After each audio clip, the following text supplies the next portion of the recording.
राम कवन प्रभु पूछहूं तो ही। बस मेरे जीवन का सबसे बड़ा प्रश्न है कि राम कौन है। आज भी बहुत से लोग प्रश्न करते हैं कि राम कौन है। हम नहीं जानते राम कौन है। हमने राम जी को देखा नहीं तो हम राम जी को माने कैसे? क्या वो जो कण कण में व्याप्त राम है वही राम है, या कि जो दशरथ जी के पुत्र राम है वो राम है,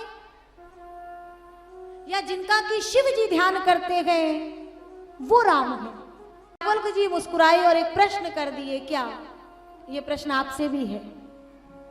याज्ञवल्क्य जी ने प्रश्न किया और कहा, भरद्वाज जी एक बात बताओ, एक बाप तेरे चाचा को भाई, एक बाप तेरे नाना को जमाई, एक बाप तेरे फूफा को सारो और एक बाप तेरी दादी को बारो, या में से कौन सो तुम्हारो? तो समझ आया? कितने पिता हैं? कोई कहता है ये सब मिला के 4 पिता हुए, नहीं ना? सब मिला करके अब इसको यदि मैं विस्तार करूं तो अर्थ निकलता है, एक बाप तेरे चाचा को भाई, वही पिता आपके चाचा जी के भाई, और एक बाप तेरे नाना को जमाई, वही पिता आपके नाना के जमाई, और एक बाप तेरे फूफा को सारो। सब साफ साफ कह रहे हैं। और एक बाप तेरी दादी को बारो, उन्हीं पिता को आपकी दादी माँ ने जन्म दिया। अब या में से कौन सो तुम्हारो? अब बताओ इन 4 पिता में से कौन वाले आपके हैं? तो कोई कहता वो चाचा के भाई वाले मेरे हैं। बहुत बचपन में कहीं हमारी कथा हुई थी, वहां एक भक्त ने कहा, बहन जी ये 4 हो गए। तो हमने कहा 4 किसके? बोले चारों हमारे हैं। तो 4 नहीं, चारों मिला करके पिता एक है, उसे कोई चाचा का भाई कहे या नाना का जमाई कहे, ये उद्बोधन से संबोधन से पिता अनेक होने वाला नहीं है, पिता तो एक ही रहेगा। भरद्वाज जी ने कहा, महाराज कैसी बात करते हो, ये पिता तो सब मिला करके एक हुए। याज्ञवल्क्य जी ने कहा, जब संसार का कोई एक साधारण सा मनुष्य एक साथ इतने संबंध, इतने नाते निभा सकता है तो वो परम ब्रह्म परमात्मा है, उसके बारे में संशय करना उचित नहीं है। वो तो चाहे जितने रूप ले ले, वो तो हर जगह कण-कण में, सूर्य की लाली में, चंदा की उजियाली में। आप कहते राम कौन है? तो मेरी व्यासपीठ कहती है सूर्य की लाली में, चंदा की उजियाली में, जो है हरियाली में, इन वृक्षों की डाली डाली में, शिशु की बोली में, कोयल की कूकू में, मयूर की हुकू में और पपीहे के प्यू प्यू में, इन सब में वो राघव विराजमान है। अब राम जी कृपा कैसे करते हैं सुनिएगा। किस सफाई से ये मानुष का चोला जिसने सिया, अचरज तो ये है कि कोई सुई ना धागा हाथ में लिया। जगत में कहीं एक्सीडेंट हो जाए और कोई डॉक्टर आपका ऑपरेशन करे, तो ऑपरेशन करेगा, जहां टाका लगाएगा वहां वो सुई धागे से जब टाका लगाएगा तो वो टाके का निशान जीवन भर के लिए हो जाएगा। लेकिन एक बात बताइए, जब हमें राम जी ने भेजा तो हमारे देह में इतने ज्वाइंट हैं, जितने जोड़ जोड़ जुड़ाव हैं, वहां कहीं आपको कोई टाका दिखता है? नहीं।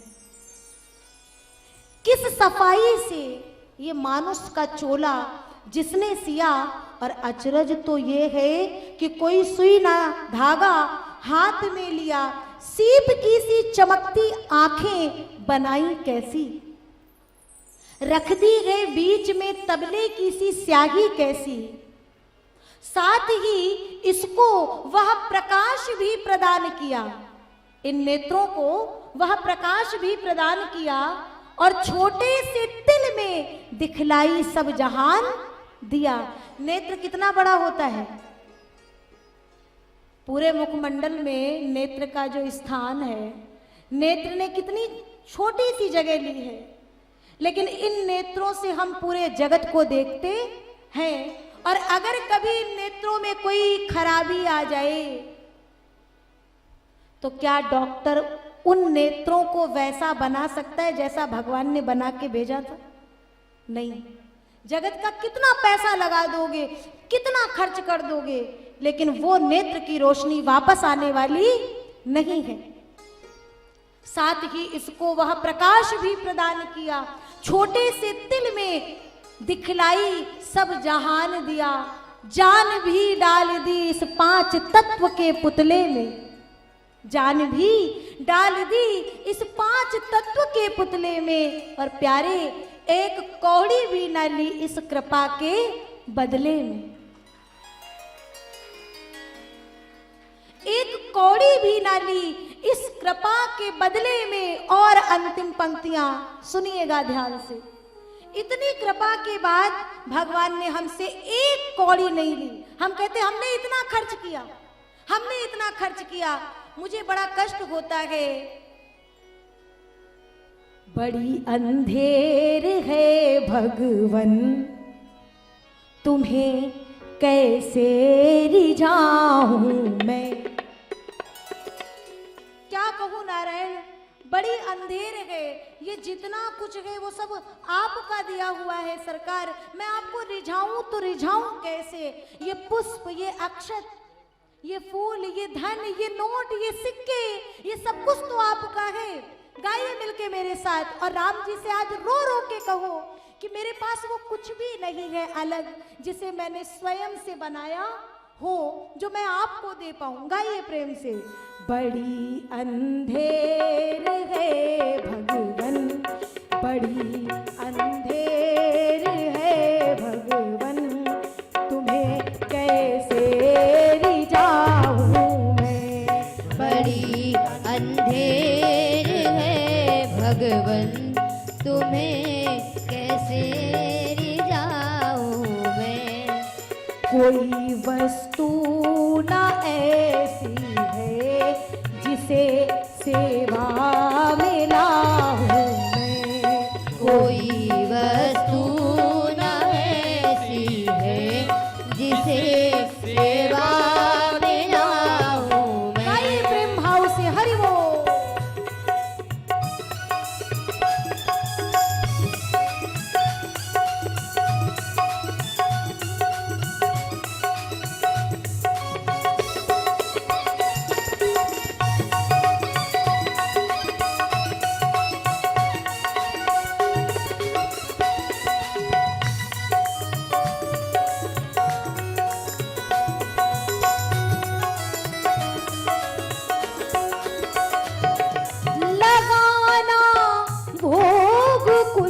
तुमको बस एक अपमान लगता है।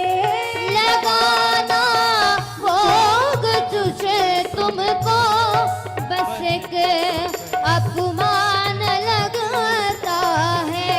लगाना भोग कुछ तुमको बस एक अपमान लगता है। लगाना भोग बस तुमको बस एक अपमान लगता है। बस एक अपमान लगता है, क्योंकि खिलाता है जो सब जग को, खिलाता है जो सब जग को, उसे कैसे खिलाऊं मैं।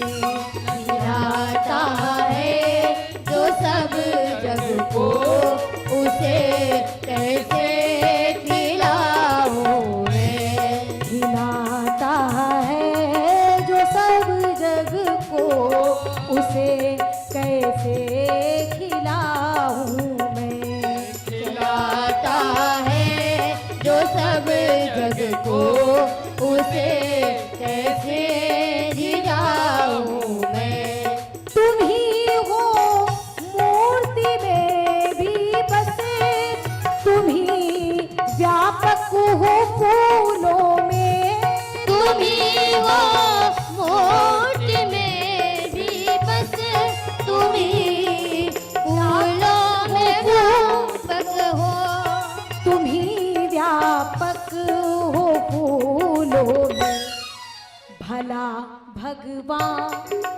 भला भगवान को भगवान पर तुम ही व्यापक हो मूर्ति में, तुम ही व्यापक हो इन फूलों में।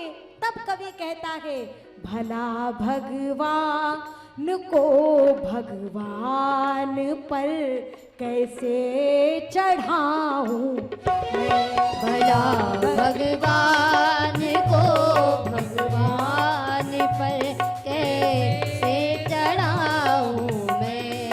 कोई वस्तु नहीं ऐसी जिसे सेवा में लाऊं मैं। कोई वस्तु नहीं ऐसी जिसे सेवा में लाऊं मैं। जिसे सेवा में लाऊं मैं।